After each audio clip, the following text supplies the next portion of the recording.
বগুড়ার মানুষরাও না আন্দোলনে যেতে পারত। শহীদ চান্দ স্টেডিয়ামে কালকেই খেলা চাই এই দাবি নিয়ে শাহবাগে দাঁড়াতে পারত।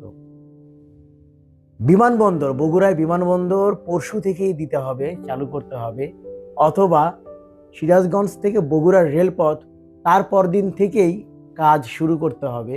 এসব দাবি নিয়ে প্রধান উপদেষ্টার কার্যালয় ঘেরাও করতে পারত। তো উত্তরবঙ্গের কোনো উপদেষ্টা নেই কেন?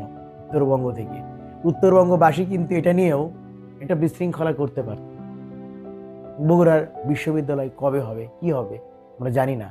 এটা নিয়ে আমরা আজকে রাস্তায় নামতে পারতাম, আটকে দিতে পারতাম রংপুর বগুড়া মহাসড়ক, কিন্তু আমরা সেসব করিনি। কারণ আমরা জানি যে বর্তমানে যে বা যারা দেশের দায়িত্বে আছেন তাদেরকে সহযোগিতা করা, দেশের এই অস্থিতিশীল মুহূর্তে তাদেরকে সহযোগিতা করাটাই আমাদের কর্তব্য।